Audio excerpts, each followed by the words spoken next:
नमस्कार, मैं रवीश कुमार। इस साल 4 अप्रैल को महबूबा मुफ्ती जम्मू कश्मीर की मुख्यमंत्री बनी तो सबने राज्य की पहली महिला मुख्यमंत्री के रूप में उनका इस्तकबाल किया। 12 जुलाई को महबूबा सरकार के 100 दिन पूरे होते हैं। हालात तो जश्न के नहीं हैं, मगर 100वें दिन महबूबा को अपनी कुर्सी से ही संदेश जारी करना पड़ा। कश्मीर की जनता के नाम की भीड़ बरगलाकर उन्हें ऐसी जगहों पर ले जा रही है जहां हिंसा स्वाभाविक है और परिवारों में जहां मौत का गम है, वो भीड़ चले जाने के बाद पूरी जिंदगी सदियों तक उन्हें सालता रहेगा। मुख्यमंत्री रविवार के बाद से लोगों के बीच नहीं गई हैं। इंडियन एक्सप्रेस ने लिखा है कि उन्होंने अपने मंत्रियों को आदेश दिए हैं कि वे लोगों के बीच जाएं।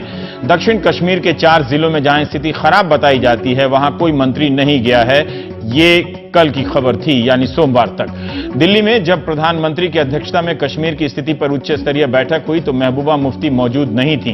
विपक्ष के नेता उमर अब्दुल्ला ने भी सवाल उठाया कि इस बैठक में कश्मीर का कोई प्रतिनिधित्व नहीं था।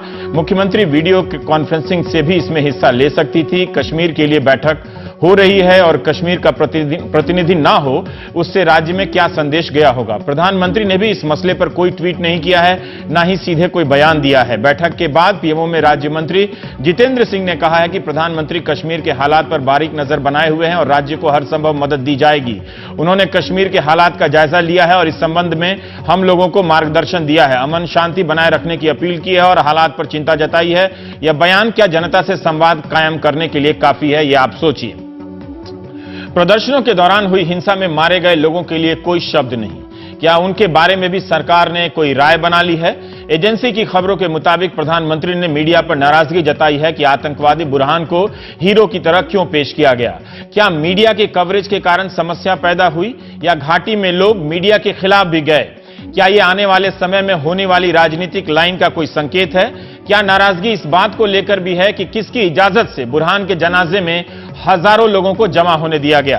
प्रधानमंत्री कश्मीर को समझते हैं क्योंकि 7 नवंबर 2015 के दिन शेर कश्मीर स्टेडियम में उन्होंने ऐसा ही कुछ कहा था।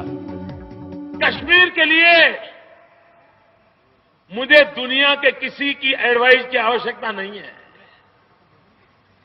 मुझे किसी के एनालिसिस की आवश्यकता नहीं है। इसी धरती पर, इसी मंच पर अटल बिहारी वाजपेयी जी ने जो बात कही थी, इससे बड़ा कोई संदेश नहीं हो सकता। उन्होंने 3 मंत्र दिए थे। उन्होंने कहा था कश्मीरियत, जमहूरियत और इंसानियत। जम्मू कश्मीर में पीडीपी बीजेपी की सरकार है। जमहूरियत और इंसानियत की हालत देखिए। राज्य के स्वास्थ्य मंत्री बाली भगत भी बीजेपी के हैं। बड़ी संख्या में घायल भर्ती हैं। हमारे पास इसकी पुख्ता, हमने अपने सहयोगी से जब पूछा कि स्वास्थ्य मंत्री क्या अस्पतालों में गए हैं जहां बड़ी संख्या में घायल मौजूद हैं, तो हमारे सहयोगी ने बताया कि श्रीनगर के श्री महाराजा हरि सिंह अस्पताल में सबसे अधिक घायल भर्ती हैं। वहां कोई मंत्री नहीं गया है। इससे क्या संदेश जा रहा है, आप सोचिए। कश्मीर में जब बाढ़ आई थी तब प्रधानमंत्री ने उस साल दिवाली की रात वहीं बिताई। 7 नवंबर 2015 की सभा में प्रधानमंत्री ने कहा था कि क्या जम्मू कश्मीर के सामान्य मानवी को वो सारे अधिकार नहीं मिलने चाहिए जो हिंदुस्तान के अन्य सारे नागरिकों को मिलते हैं। यहीं पर उन्होंने 80,000 करोड़ के पैकेज देने का वादा किया। ये महबूबा मुफ्ती ही बता सकती हैं कि 1.5 साल में कितना पूरा हुआ है। प्रधानमंत्री ने कहा था कि जिस राज्य ने परवेज रसूल जैसे क्रिकेटर को दिया है, वहां अंतर्राष्ट्रीय क्रिकेट मैच क्यों नहीं हो सकता। यह वाजिब सवाल भी था। आमतौर पर क्रिकेट से दूर रहने वाले आपके इस एंकर को नहीं मालूम कि बीसीसीआई कश्मीर में अंतर्राष्ट्रीय क्रिकेट मैच कराने के लिए क्या प्रयास कर रही है, क्या उसे याद भी है? क्या यह सब संवाद कायम करने का जरिया नहीं हो सकता था? 1 दिसंबर 2013 को प्रधानमंत्री की जम्मू में एक सभा हुई थी, चुनावी साल में। उसका नाम ललकार रैली रखा गया था। उनका भाषण प्रधानमंत्री मोदी की वेबसाइट पर भी है। जम्मू में उन्होंने कश्मीर में आजादी की मांग और अलगाववादी राजनीति को एक नया ही मोड़ दे दिया। प्रधानमंत्री पद के उम्मीदवार के तौर पर उन्होंने ये बात कही थी। काश अच्छा होता भाइयों बहनों कि सेपरेट स्टेट बनाने के सपने देखने के बजाय सुपर स्टेट बनाने के सपने देखे होते। समय की मांग है दोस्तों। आप मुझे बताइए, आपको सेपरेट स्टेट चाहिए कि सुपर स्टेट चाहिए? सुपर स्टेट चाहिए। एक तरह से प्रधानमंत्री ने सेपरेट स्टेट की बात सिरे से खारिज की। लेकिन क्या सुपर स्टेट बनाने की दिशा में वे या महबूबा की सरकार अपने वादों पर खरा उतर रही है? लोग क्यों उलझे हुए हैं? इतनी बड़ी संख्या में बुरहान के जनाजे में कैसे आ गए, इस सवाल को लेकर दिल्ली की चर्चाओं में सवाल पहले से फिक्स्ड जैसे लगते हैं। समझने की जगह अपनी अपनी समझ थोपने का प्रयास लगता है। वहां के लोगों की शिकायतें तमाम प्रकारों के सुरक्षा बलों से भी हैं। यहां के लोगों को सिर्फ सुरक्षा बलों की आवाज सुनाई देती है। यह एक अंतर है, एक दीवार है कि आप हमेशा यहां से उस तरफ देखकर बात करते हैं, इस तरफ देखकर नहीं। घाटी में कर्फ्यू की वीरानी बहुत कुछ कह रही है। बुधवार तक कर्फ्यू है। लोकतंत्र को जिंदा और जवाबदेह बनाने का दम भरने वाला सोशल मीडिया वहां आतंकवाद का वाहक और कानून व्यवस्था में बाधक बताकर बंद कर दिया गया है। यह सवाल तो पूछना ही होगा कि क्यों पढ़े लिखे अच्छे घरों के नौजवान आतंक के रास्ते पर जा रहे हैं। किसी ने कहा कि सुरक्षा बलों की जाति आपको उन हर परिवार वालों में मिलेगी जहां से कोई ना कोई बागी हुआ है। फिर भी नौजवान कहते हैं कि हम यूनिफॉर्म देखकर बड़े होते रहे हैं, हमारे दिलो दिमाग पर उसका एक खास तरह का असर है। कोई हमें समझता भी नहीं है, कोई हमसे बात नहीं करता। न्यूज लॉन्ड्री ने कश्मीर की मीडिया और दिल्ली की मीडिया के कुछ हिस्सों में हुई रिपोर्टिंग का तुलनात्मक अध्ययन किया है। यह अंतर पाया है कि दिल्ली की मीडिया पुलिस और सुरक्षा बलों का पक्ष ज्यादा पेश करती है और उन्हीं के हवाले से खबरों को लिख रहा है। कश्मीर की मीडिया में लोगों का पक्ष ज्यादा है। दिल्ली की मीडिया में मरने वाले 30 लोग सिर्फ एक संख्या है, जबकि कश्मीर की मीडिया में मरने वाले सिर्फ संख्या नहीं है, उनके नाम भी हैं। एक समस्या शब्दों को लेकर भी है। कश्मीर की मीडिया में मिलिटेंट शब्द का इस्तेमाल हो रहा है, यानी चरमपंथी हिंदी में। दिल्ली का मीडिया सीधे टेररिस्ट लिखता है, हिंदी में आतंकवादी। कभी दिल्ली का मीडिया भी चरमपंथी या मिलिटेंट लिखता था, मगर बहुत सालों से आतंकवादी लिखने लगा है। 2011 के साल में जम्मू कश्मीर के छात्रों के लिए स्पेशल प्राइम मिनिस्टर स्कॉलरशिप शुरू की गई थी, प्रधानमंत्री के नाम से। 1200 करोड़ की इस योजना के तहत हर साल 5000 छात्रों को भारत के तमाम कॉलेजों में कश्मीर के बच्चों को एडमिशन दिया जाना था, जम्मू कश्मीर दोनों के, ताकि घाटी के छात्र मुख्य धारा से जुड़ें। पिछले 2 साल से स्कॉलरशिप की मांग गिरने लगी है। छात्रों ने बताया कि कई कारण हैं जो उन्हें बाद में पता चले। 1 जनवरी 2016 के रोज जीवन प्रकाश शर्मा ने हिंदुस्तान टाइम्स में इस पर एक रिपोर्ट छापी है। प्रधानमंत्री के नाम पर चले इस स्कॉलरशिप की हालत यह है कि ऐसे कॉलेज के लिए छात्रों को एडमिशन दिया गया जहां कॉलेज जमीन पर ही नहीं था। कई बार फंड समय से नहीं आया तो कॉलेज ने छात्रों को निकाल दिया, और कई बार कॉलेजों को पता ही नहीं था कि इस स्कॉलरशिप का महत्व क्या है। 2015-16 के सत्र में 3742 छात्रों को देश भर के कॉलेजों में नामांकन के लिए भेजा गया। यह मैं हिंदुस्तान टाइम्स से ही कोट कर रहा हूं। इसमें से 1200 छात्रों ने ऑफर स्वीकार किया, मगर कईयों ने एडमिशन नहीं लिया। करीब 70% छात्रों ने स्कॉलरशिप नहीं ली।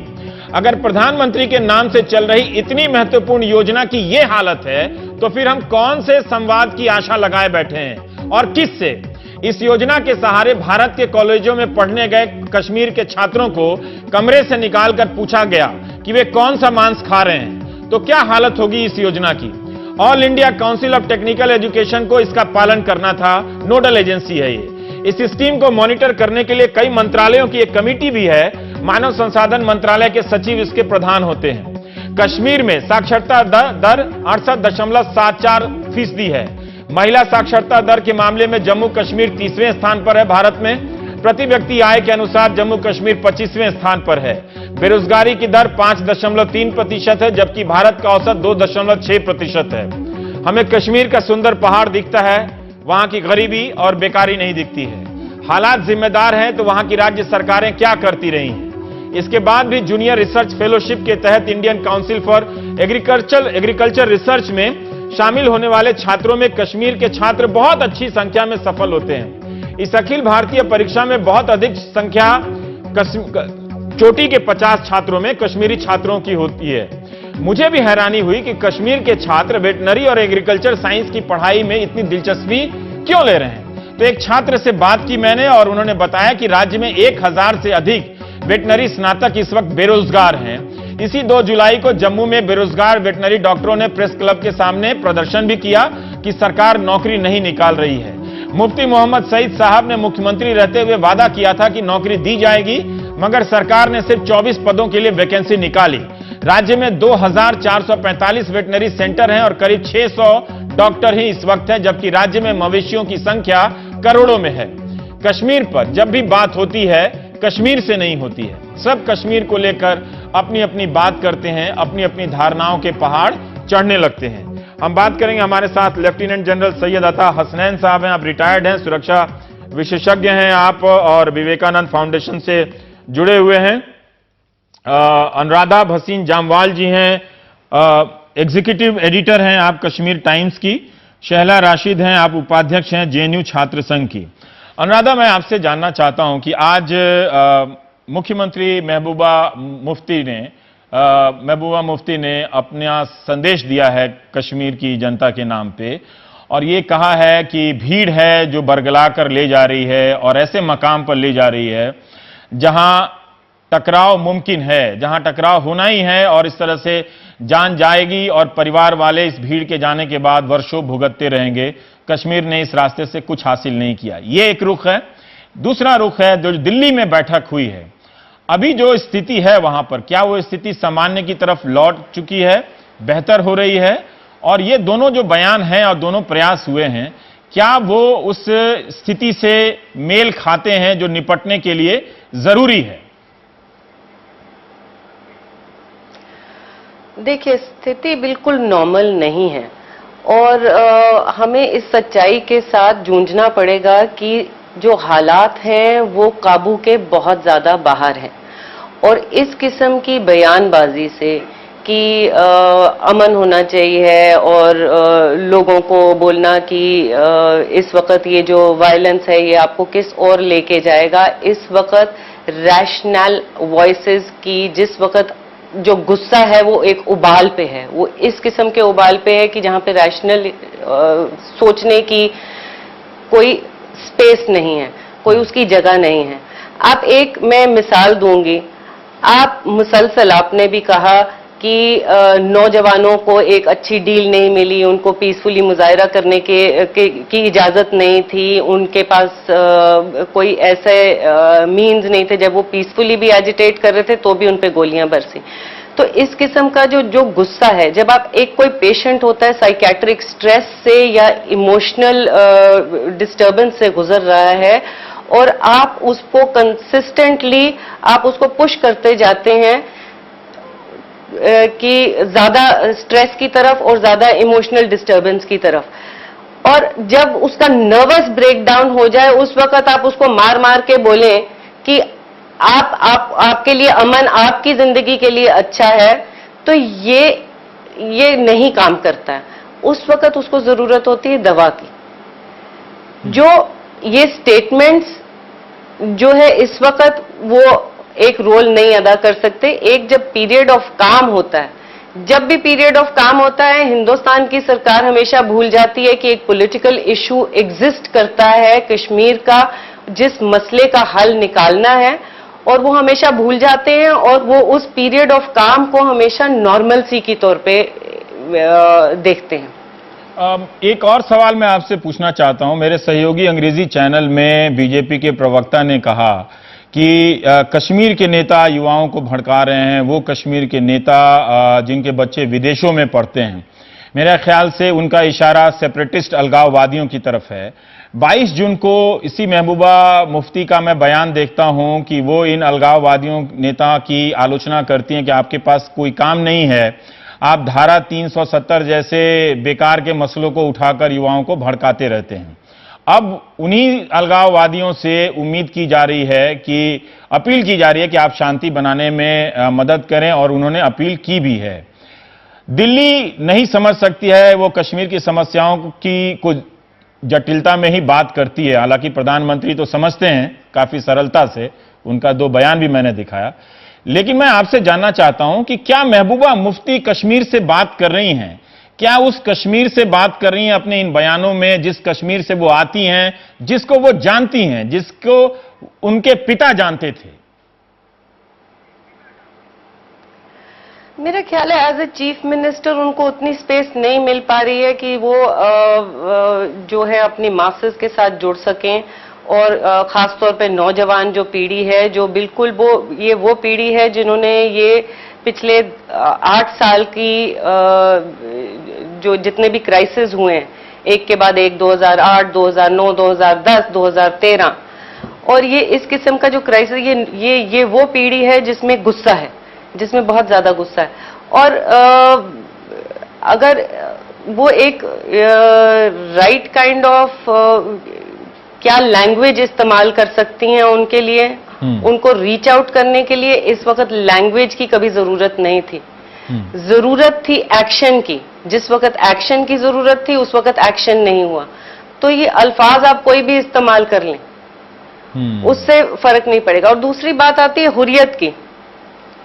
अब हुर्रियत को जो वीकन करने का जो रोल है, उसमें एक इंडियन गवर्नमेंट का भी बहुत बड़ा रोल रहा है ओवर द इयर्स। उसमें उनकी अपनी भी हिमाकतें रही हैं, उनकी अपनी भी खामियां रही हैं।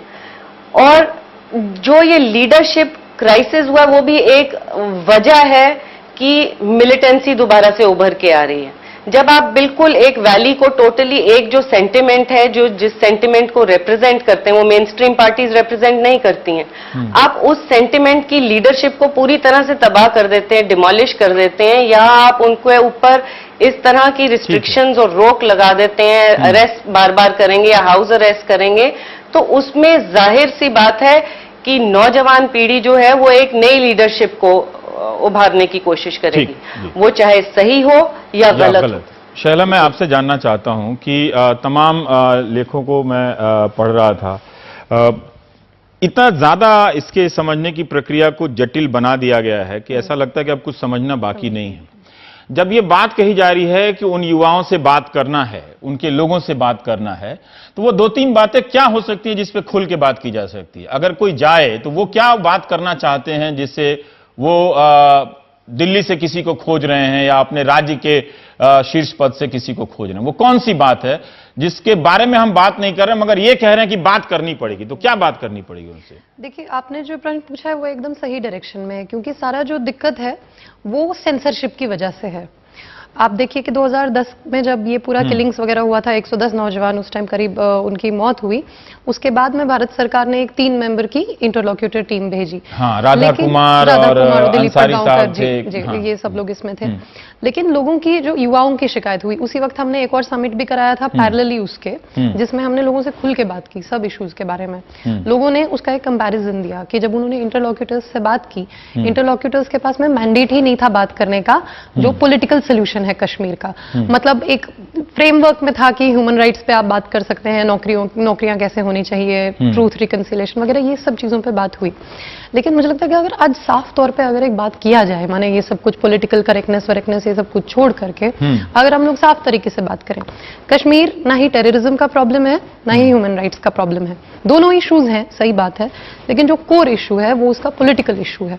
इशू है, पॉलिटिकल इशू क्या है? जिसे उत्तर भारत के विद्वान लोग जो समझते हैं कि आजादी की मांग, वो कोर इशू है। देखिए, आजादी तो एक पोजीशन है लोगों का, मेन पोजीशन है सेल्फ डिटर्मिनेशन, और ये प्लेबिसाइट से भी ज्यादा बढ़कर ऑप्शन है। मतलब देखिए, प्लेबिसाइट में क्या है कि या तो आप हिंदुस्तान के लिए वोट कीजिए तो पाकिस्तान के लिए वोट कीजिए, लेकिन सेल्फ डिटर्मिनेशन उससे भी ज्यादा ब्रॉड प्रोसेस है, जिसमें आप कश्मीरियों को एज स्टेक होल्डर लेके, सभी कश्मीरियों को और नॉट जस्ट कश्मीरियों को, उस रीजन के जितने भी सारे लोग हैं उनको स्टेक होल्डर बना के उनसे आप पूछेंगे, उनसे आप वार्तालाप करेंगे। सिर्फ ये वो बात है जिससे लेकर बात करनी हो जी, और ये वो बात है कि जिसका लोग नाम नहीं ले रहा है लेकिन कह रहे हैं कि बात करनी है। इस पे जब तक बात नहीं होगी, जैसे इंटरलॉक्यूटर टीम से लोगों की यही शिकायत थी कि उसके पास में मैंडेट ही नहीं था सेल्फ डिटर्मिनेशन पे बात करने के लिए। बंदूक का रास्ता क्यों जरूरी है? बंदूक तो देखिए बड़े-बड़े मसले इस देश में लोगों ने बिना बंदूक के भी हासिल किए हैं। जी, ये शुरुआत से अगर हम लोग इसका मतलब 47 से ही देखें कि क्या मामला है, 47 से ही पहले लोगों को प्लेबिसाइट वगैरह जो है उनको यूएन रेजोल्यूशन जो था 48 का,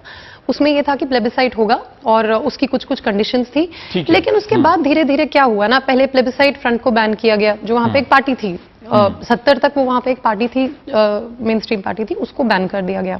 यानी कि आपने वहां पे ही पहला सेंसरशिप लगा दिया, आप प्लेबिसाइट के बारे में बात नहीं कर सकते। तो इस बात पे तो कभी सरकार तैयार नहीं होगी, बात नहीं करेगी। ये वो बात है ऐसा तो था, पहले तो भारत सरकार ने इस पे अग्री किया था। मतलब ये आज की जो सरकार है, जो अब इस नए दौर की सरकार है, वो हमेशा प्रधानमंत्री तो कहा ना कि इतना ज्यादा एनालिसिस और एडवाइस दुनिया में कोई मुझे नहीं दे सकता। तो एक कहने का मतलब यह है कि वो सारा वो इतना बंडल मोटा हो गया है कि वो मैं भी नहीं पढ़ता बर्दाश्त कर सकता। नहीं, वो सही बात है, ठीक लेकिन है, आप तो देखिए आज के लगातार संदर्भ को आज के संदर्भ में आमतौर पे देखेंगे। देखिए, मुझे क्या लगता है, मतलब अगर आप हाँ। मेरे से पूछें, मुझे ये लगता है कि जितना कंडीशंस मैंने पहले थी, जैसे इंदिरा गांधी ने एक टाइम पे 77 के टाइम पे बोला था कि अगर 77 में प्लेबिसाइड कर दिया होता तो लोग जो है भारत के लिए वोट करते। ये उनका अपना असेसमेंट था। लेकिन आज जो है हालात धीरे धीरे धीरे खराब होते जा रहे हैं और सभी जो जितनी भी सरकारें आई हैं सक्सेसिवली, वो इसके लिए रिस्पॉन्सिबल है। आज मतलब जितनी बड़ी रैलीज हम देखते हैं, मैंने उतनी बड़ी रैलीज नहीं देखी है। मुझे लगता है कि भारत सरकार को थोड़ा सा डिनाइल मोड से बाहर आकर मीडिया का रोल था उनको हीरो बनाने में, इसलिए अभी ये क्या होता कौन है, सी मतलब मीडिया? जैसे कि दिल्ली वाला अनुराधा मीडिया जी तो ने अभी कहा, गया है, 4 दिन पहले गया है, मतलब वहां मीडिया का रोल था, सोशल मीडिया का रोल था, इसको तो हम इतना नहीं कह सकते हैं। लेकिन एक चीज जो अभी मीडिया कर रही है, माने मीडिया जिस तरह से दिखा रही है कि वहां पे मतलब मास प्रोटेस्ट चल रहे हैं, लाखों लाखों लोग प्रोटेस्ट कर रहे हैं, लेकिन उसको सिर्फ रिड्यूस करके इतना दिखाया जाएगा कि वायलेंस हो रही है। मतलब एक आध आदमी आपको दिख जाएंगे पत्थर फेंकते हुए, लेकिन वैसा है नहीं। मतलब एक मास सेंटिमेंट है, उस मास सेंटिमेंट के साथ में भारत सरकार को एंगेज करना चाहिए। और माने रादर देन अब कोई ये बोलेगा तो उसको बोल देंगे कि आप एंटी नेशनल हैं। अता साहब, मैं आपसे जानना चाहता हूं कि सेना की भूमिका को लेकर राय है। अभी सुप्रीम कोर्ट का फैसला भी आया कि मणिपुर में 1500 के करीब जो एनकाउंटर हैं उनके फर्जी होने का अंदेशा है, तो जांच की जाएगी। और उसमें एक बात थी कि किसी भी दलील से आप अपने ही लोगों पे अगर आप बिना आधार के मारेंगे तो वो लोकतंत्र को कमजोर करेगा, ये एक आधार है।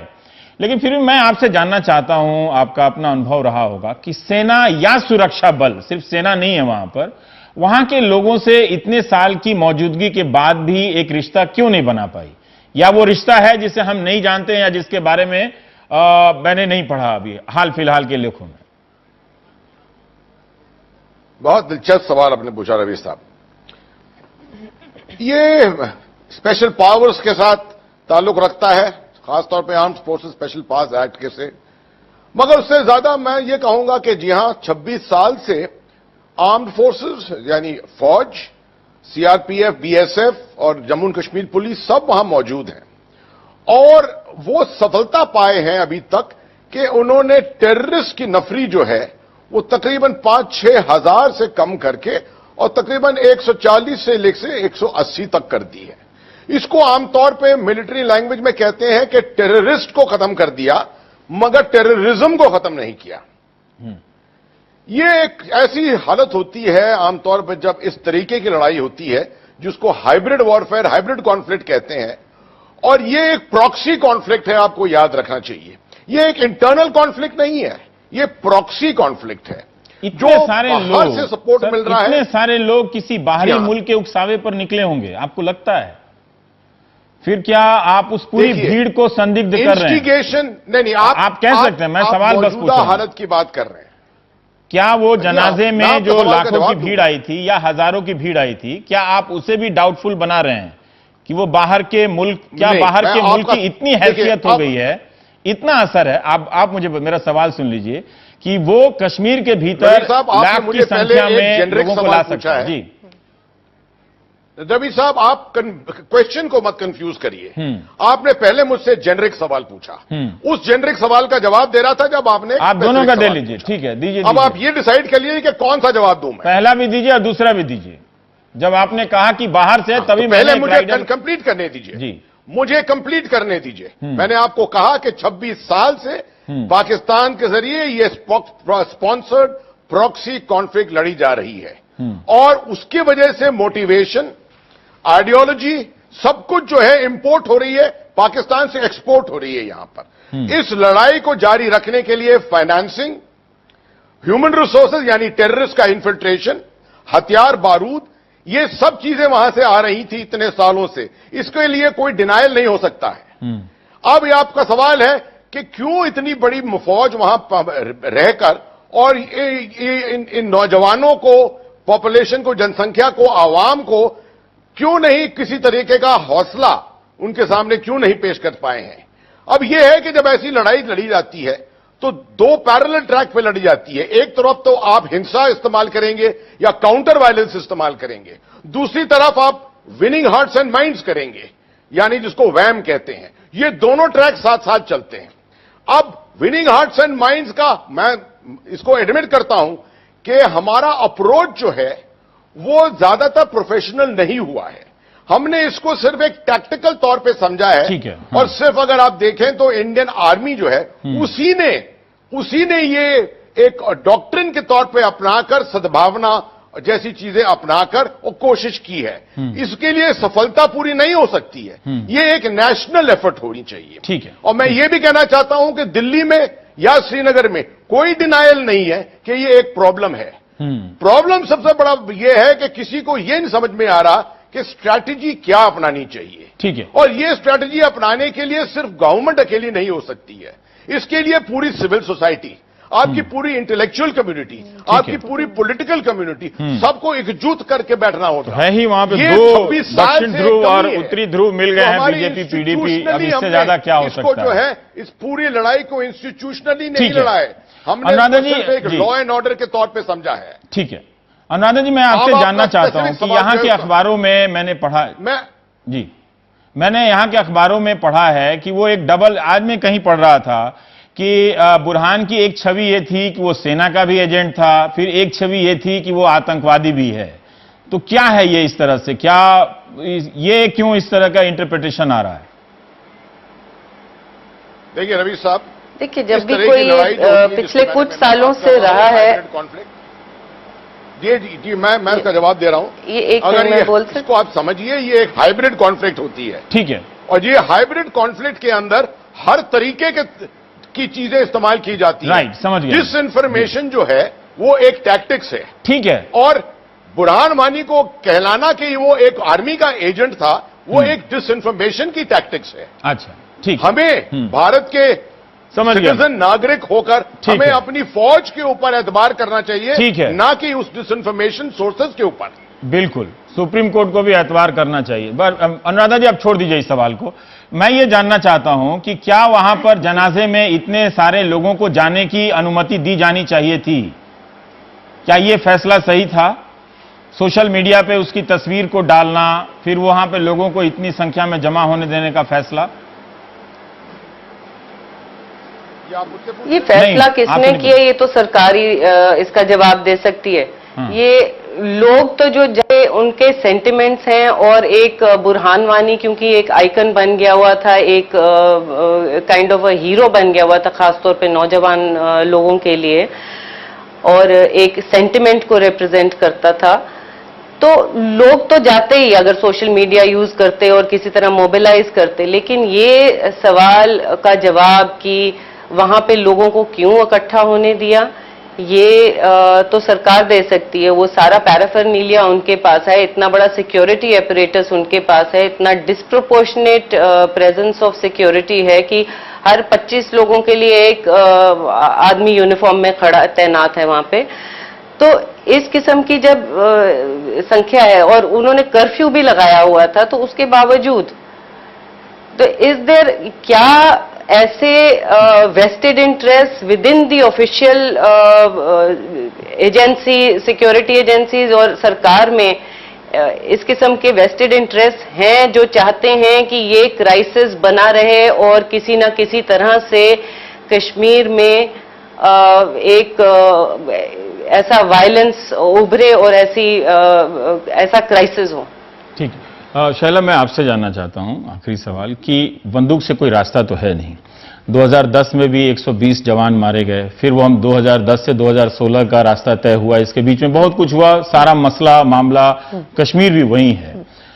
तो ये संदेश कैसे जाए कि आपकी जो भी शिकायतें हैं उसको लड़िए, इस बंदूक का कोई समाधान नहीं है? नहीं, इसमें क्या है दरअसल कि जब हम बोलते हैं कि बात करनी है, आप अगर इंडियन गवर्नमेंट का कॉन्स्टेंटली अगर आप एटीट्यूड देखें, जिसको एक लेवल पे अनुराधा जी ने भी कहा कि जब पीस टाइम होता है, जब काम होता है, उस टाइम पे तो आप कश्मीरियों से बात ही नहीं करते हैं, उस टाइम पे भारत सरकार बात करने ही नहीं आती है। और न सिर्फ इतना, ये बोला जाता है कि ये भारत का अंदरूनी मसला है, और फिर भी आप पाकिस्तान के लोगों से खैर बात करते हैं, पाकिस्तान के डिप्लोमेट से बात करते हैं, लेकिन बात यह है कि ये एक इंटर बॉर्डर, मतलब ये क्या हो जाता है, इंटर कंट्री डायलॉग हो जाता है उसमें, जिसमें मतलब कश्मीरियों को स्टेक होल्डर एज रिकॉग्नाइज किया ही नहीं जाता। लगातार आप सुनेंगे कि भारत जो है इंटीग्रल पार्ट है, भारत का इंटीग्रल पार्ट है, लेकिन उसको ग्राउंड पे प्रूव करना पड़ेगा। इसमें जैसे मान लीजिए अभी जो द जेंटलमैन हियर वो कह रहे थे कि आर्म सपोर्ट पाकिस्तान से मिलता है, सही बात है, आर्म सपोर्ट पाकिस्तान से मिलता है। पाकिस्तान से आर्म सपोर्ट जो है 1960 से मिलना शुरू हुआ था, लेकिन 80-90 तक भी जो है जवानों ने वहां पे नहीं उठाया, नौजवानों ने वहां पे बंदूक नहीं उठाई। उन्होंने इन 20 साल में 30 साल में क्यों नहीं लिया आर्म सपोर्ट? क्योंकि 87 में इलेक्शंस की जब रिगिंग हुई, जब डेमोक्रेटिकली लोग इलेक्शन लड़ रहे थे, भारत के संविधान के अंडर लड़ रहे थे। तो वो नहीं, अभी देखिए अभी क्या है, अभी सेंसरशिप है, अभी बहुत जबरदस्त तरीके से सेंसरशिप है। आप कश्मीर पे कुछ भी बोलेंगे आपको जेल में डाल दिया जाएगा, आप कश्मीर पे अपना ओपिनियन एक्सप्रेस करेंगे आपको हाउस अरेस्ट कर दिया जाएगा, डेसिमेट कर दिया जाएगा। वहां पे मतलब इतना ज्यादा इंटेलिजेंस का वहां पे इतना ये है, मतलब ऐसी कौन सी समस्या है जिसको नहीं तोड़ा जा सकता? मैं वही कह रहा हूं कि जो समस्या है, पहले शिकायत वो समस्या है, को एक्नॉलेज तो करें। पर वो बंदूक का रास्ता मतलब कहां से जाएगा? बंदूक का रास्ता तो मतलब जब आप नौजवानों को बोलते हैं कि बंदूक का रास्ता छोड़ने, उस स्टेट को भी बोलना पड़ेगा। State is constantly talking through the gun. State किसी और तरीके से बात नहीं कर रही है, वो सिर्फ बंदूक की नोक के जरिए बात कर रही है लोगों से। और जगह जगह आप देखते हैं फेक एनकाउंटर होता है, रेप्स होते हैं, और उसका कोई भी अकाउंटेबिलिटी नहीं है। सुप्रीम कोर्ट अब खुद बोल रही है। तो लगातार मतलब जब आप लोगों की आवाज को क्रश करेंगे, उनके पास में कोई और ऑप्शन नहीं बचेगा। जब आपके इंस्टीट्यूशंस वर्क नहीं कर रहे हैं ठीक से, आपको कोई भी बोलने का स्पेस नहीं दिया जा रहा है। पर सरकार तो उनकी अपनी सरकार है, पीडीपी उन्हीं इलाकों से आती है, महबूबा मुफ्ती आ रही है, क्या वो सरकार लोगों की आवाज नहीं बन पा रही है? क्या उसमें कुछ डिस्कनेक्ट? देखिए डेफिनेटली जो जिन लोगों ने उनको वोट किया है वगैरह, उनको तो रिप्रेजेंट करती है, लेकिन जैसे अनुराधा जी ने भी कहा कि एक बहुत बड़ा सेक्शन है जो इलेक्शन को बॉयकॉट भी करता है। आपको उनसे भी बात करनी पड़ेगी। माने आप जब एक इलेक्ट होके आते हैं गवर्नमेंट, तब वो सब लोगों को रिप्रेजेंट करती है। तब इस तरह के स्टेटमेंट देना कि आप जो है ये तो आतंकवादी हैं, ये तो ये है, ये तो ये, ऐसे चलेगा नहीं। माने अब जो लाखों लोग वहां अनार्म्ड हैं वो तो आतंकवादी नहीं है। बहुत बहुत शुक्रिया आप सभी का। ये मैं कहना नहीं चाहता कि जटिल मसला है, क्योंकि आप समझिए, जानने का प्रयास कीजिए, धारणाएं तो है ही, उसको लेके बैठे भी रहिए, कोई दिक्कत नहीं है। वैसे भी यहाँ की राजनीति का काम चल ही जाता है। जामिया मिलिया टीचर्स एसोसिएशन ने इस घटना पे बयान जारी किए हैं, तो मैं ये जब पढ़ नहीं पा रहा हूं, समय नहीं है, पर मैं ये सोच रहा था कि हिंदुस्तान के बाकी राज्यों में भी तो तमाम विश्वविद्यालय हैं, उनके अपने डिपार्टमेंट बंद हो रहे हैं, फिर भी शिक्षक नहीं बोलते, और शिक्षक ऐसे मसलों पे चुप क्यों रहते हैं? ब्रेक के बाद हम दाल पे बात करेंगे। यहां तो दाल गल गई, देखते हैं देवेंद्र शर्मा के यहां गलती है या नहीं गलती। छोटे से ब्रेक के बाद। Thank you ma'am.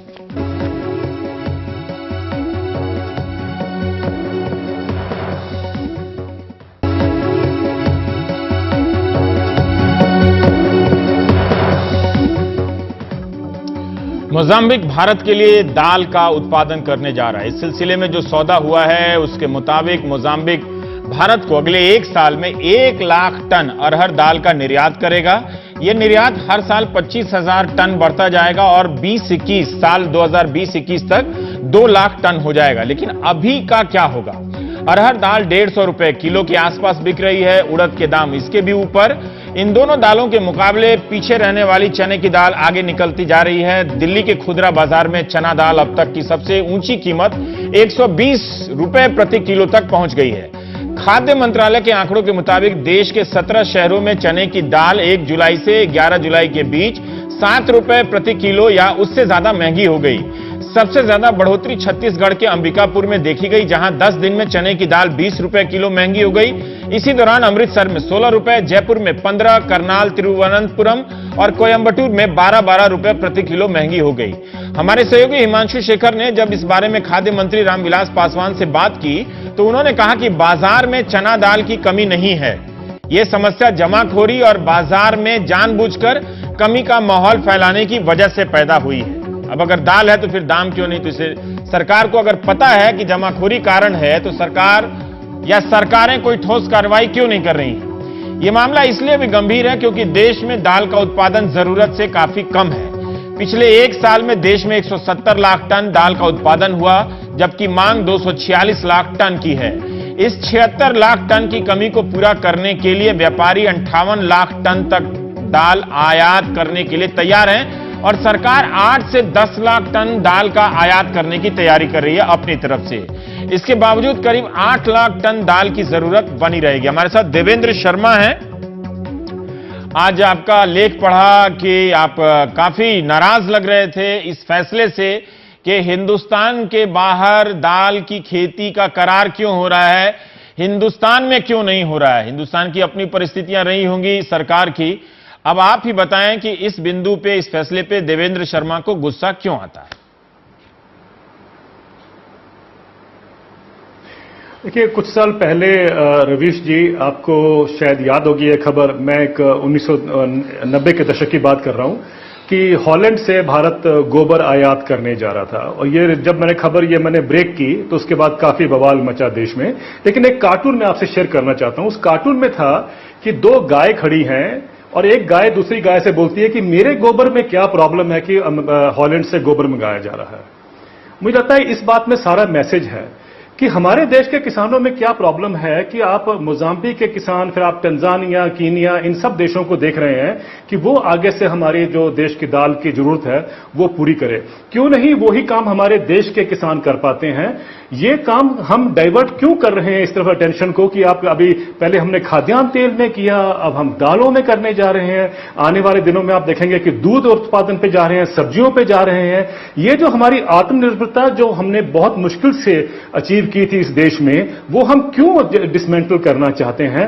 इस सवाल पे मैंने ये लेख लिखा है। और मेरा एक मानना है कि जिस देश में 60 करोड़ किसान हों, उस देश में बाहर देखने की जरूरत नहीं है, हमें अंदर देखने की जरूरत है कि हम उन किसानों को कैसे अपने एक तरह सशक्त बनाएं कि वो खेती कर सकें। अब देखिए, 2-3 बातें आपने कहा कि मोजाम्बिक के किसानों को हम टेक्नोलॉजी देंगे, वो तो आपने यहां भी देते हैं किसानों को। आपने कहा कि जो आप पैदा करेंगे, मोजाम्बिक के किसानों से कहा मिनिमम सपोर्ट प्राइस से हम कम नहीं देंगे आपको दाम, और जो पैदा करेंगे वो हम गारंटी करते हैं कि हम खरीदेंगे। पंजाब में, हरियाणा में, मध्य प्रदेश में, देश में जहां जहां दालें होती हैं, अगर हमने यही उनको जो कंडीशंस हैं उनको ऑफर की होती किसानों को, तो हमारे देश के किसान इतनी दाल पैदा कर सकते हैं कि सारी दुनिया की रिक्वायरमेंट हम पूरा कर सकते हैं। क्योंकि हमने आज तक सब कुछ करने के बावजूद आज तक गारंटी नहीं किया कि हम आपसे जो आप पैदा करेंगे वो हम खरीदेंगे। तो वो किसान बेवकूफ नहीं है, वो जानता है कि आज दाम अगर 50 रुपए मिलते हैं तो कल वो 30 रुपए भी पहुंच जाएंगे, 20 रुपए भी पहुंच जाएंगे, इसलिए वो दाल में नहीं जाता। लेकिन अगर आप बाहर के किसान को दे सकते हैं तो हमारे किसानों ने क्या गुनाह किया कि आप उनको नहीं देना चाहते? जहां तक मुझे ध्यान आता है, हम गारंटी करते हैं कि हम हर दाना आपसे खरीदेंगे। देवेंद्र जी, जहां तक मुझे ध्यान आता है कि सरकार ने कुछ 500 करोड़ की एक स्पेशल पैकेज योजना बनाई थी दलहन की खेती को प्रोत्साहित करने के लिए। दलहन की जो खरीद मूल्य है वो भी उसमें भी वृद्धि की है सरकार ने, कोई 400 रुपए से या उससे अधिक की वृद्धि की है। क्या सरकार ये सोच रही है कि हमें एक रियल टाइम में अधिक दाल चाहिए, इसलिए यहां भी उगाओ और वहां भी उगाओ ताकि उसको मेकअप किया जा सके, बाजार में शायद दाल ना हो? ये मैं सहज और साधारण सवाल पूछ रहा हूं कि हो सकता है कि बाजार में दाल ना हो तो अफ्रीका में भी उगा लो, इधर भी उगा लो, मिला जुला के इधर हो जाएगा। नहीं, देखिए, मेरा सिर्फ ये मानना है कि अगर अफ्रीका में अगर 1 लाख टन आप दाल पैदा भी करते हैं और आने वाले सालों में प्लान है इनका कि 5 लाख टन चला जाए, तो वही 1 लाख टन, 5 लाख टन की हम तैयारी भारत में क्यों नहीं कर सकते? मैं सिर्फ ये सवाल पूछ रहा हूं। और वो अफ्रीका से तो पैक होकर दाल भारत में आनी है, वो उसमें हवाई जहाज का या समुद्री जहाज का भी तो टाइम लगेगा, फिर आप उसको सब्सिडी देंगे जो जितनी दाल यहां आएगी। ये क्या ड्रामा हो रहा है? क्यों नहीं हम भारत के किसानों को हम ये बोले कि भाई हम आप जो पैदा करेंगे हम आपसे खरीदेंगे। और जिस मैंने आपसे कहा कि जो आपने कहा कि 500 करोड़ का पैकेज था, देखिए कुछ साल पहले 60,000 गांव को एक पैकेज बनाया गया कि इसको हब बनाएंगे हम पल्सेस का। फिर आपने कहा कि कुछ क्लस्टर बना के हम 50,000 रुपए गांव को देंगे। ये सिर्फ टेक्नोलॉजी बेचने के तरीके थे। जो जरूरत थी इतने सालों से वो ये थी कि हम ड्यूटी जो 0% ड्यूटी है हमारी इंपोर्ट ड्यूटी, उसको हम 50% पे कर दें और हम भारत के किसानों को ये कह दें कि जो आप पैदा करेंगे हम खरीदेंगे। मैं आपको दावे से कह सकता हूं रवीश जी कि आपको 1 साल का इंतजार नहीं करना पड़ेगा, अगले मौसम में ही किसान आपको पैदा करके दिखा देंगे। लेकिन आप करना नहीं चाहते क्योंकि एक इंपोर्ट लॉबी इतनी हावी है इस देश में कि वो चाहती है कि उसको पैदा हो एक्सपोर्ट। देवेंद्र जी, मेरा अक्सर आपके साथ मुझे लगता क्यों हम किसानों को भूल चुके हैं कि हमारे देश में किसान भी रहते हैं। मैं अक्सर जब भी आप ये बात कहते हैं तो मैं आपके साथ इस सवाल पे पहुंच जाता हूं कि अगर इंपोर्ट लॉबी मजबूत है तो किसानों के पास भी राजनीतिक ताकत है। जब मैं गांव में घूमता हूं तो तमाम सांप्रदायिक मसलों पे तो उनकी काफी जानकारी है, काफी भड़के रहते हैं आजकल वो लोग भी। और गांव में भी देख लीजिए इस तरह की हिंसा की किस तरह से चीजें बढ़ रही हैं और वो अपने नेताओं से बहुत नजदीक रहते हैं, नेता भी उनके बहुत नजदीक रहते हैं। अगर गांव में सांसदों का दौरा देखें, विधायकों का, फिर वो इंपोर्ट लॉबी से खुद को हावी क्यों नहीं कर पाते हैं? आखिर किसान कहां है? अगर उसको सब मालूम है तो ये बात क्यों नहीं मालूम है कि वो अपने दाल की संभावना को लेकर सरकार से, विधायक से, सांसद से बात कर सके? देखिए, मुझे कहना तो नहीं चाहिए, लेकिन आज सच्चाई यह है कि शायद किसान जो हैं वो अपने किसान नेताओं पर ही भरोसा नहीं करते हैं। वो कारण यह है कि देखेंगे कि सब पार्टियां जो कि जितने किसान संगठन हैं, अधिकतर उसमें से, सभी नहीं, अधिकतर किसान संगठन तो लाइन पर लगे हुए हैं कि उनको असेंबली के लिए टिकट मिल जाए या उनको पार्लियामेंट के लिए टिकट मिल जाए। ये सारी कोशिश रहती है तो किसान की आवाज कहीं ना कहीं दब जाती है। जो सच्चाई है वो ये है, आज हालात ये हैं कि किसान अपने अपने इलाके में तो हीरो हैं, लेकिन देश के लेवल पर जीरो है। और यह बड़ा दुर्भाग्य है कि 60 करोड़ किसान भारत में हों और किसानों की आवाज ना हो। यह सच्चाई है कि किसान की लॉबी जो है आज बहुत कमजोर हो पड़ी है। ये सिर्फ अपने छोटे इलाकों में अपना फीडर ठीक करा दिया, ट्यूबवेल ठीक करा दिया, वहां तक तो ठीक है, लेकिन जो देश के ऊपर जो इश्यूज हैं, देश के इश्यूज हैं, वहां पर कहीं ना कहीं हम देखते हैं कि ये किसान संगठन सब मिला लिए जाए तो जीरो पे आते हैं। और इसलिए शायद पॉलिटिकल पार्टीज इनका ख्याल नहीं करती हैं, क्योंकि सारे के सारे जो नेता हैं, अधिकतर जो उसमें से नेता हैं, वो लाइन में लगे हुए हैं। एक सवाल मैं जानना चाहता हूं कि क्या ऐसा हो सकता है कि मोजाम्बिक की मिट्टी भारत की मिट्टी से ज्यादा उर्वर हो, बढ़िया हो?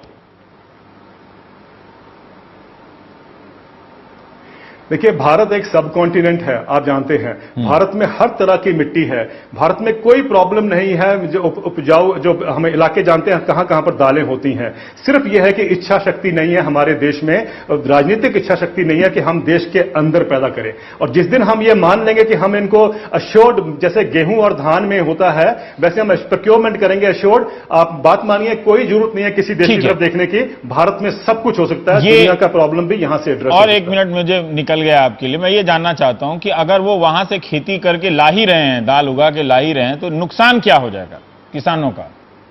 सरकार ने ये तो नहीं कहा कि हम भारत वाले किसान से नहीं खरीदेंगे। आज देश में ये जब भी आप बाहर से आयात करना या प्रोडक्शन सिस्टम बाहर ले जाते हैं तो इसका मतलब है कि आपको अपने देश के प्रोडक्शन सिस्टम पे विश्वास नहीं है। और यही एक कारण है कि मैं देख रहा हूं कि आस्ते आस्ते हमारा रुझान जो है उस तरफ जाता जा रहा है। पहले खाद्यान्न तेल में गया, खाद्यान्न तेल में हम तकरीबन 70,000 करोड़ रुपए का एडिबल ऑयल इंपोर्ट करते हैं, जो कि ये पैसा जो हम बाहर के किसानों को दे रहे हैं ये हमारे देश के किसानों को जाना चाहिए था। तो तभी किसान जो है आज आर्थिक संकट में है देश में। तो क्यों नहीं हम सारा फोकस यहां करते हैं, ना कि बनिस्बत बाहर के देशों को हेल्प करते हैं। मेक इन इंडिया होना चाहिए, मेक इन मोजाम्बिक नहीं होना चाहिए। Made in Mozambique, make in India करते करते मेड इन मोजाम्बिक हो गया। तो ये दाल की कहानी है।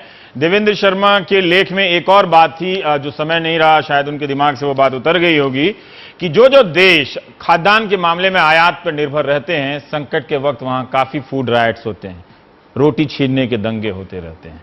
आप देख रहे थे प्राइम टाइम, आपका बहुत बहुत शुक्रिया। दाल खाइए, दाल गलाइए और प्रभु के गुण गाइए, गा सकते हैं तो चलो।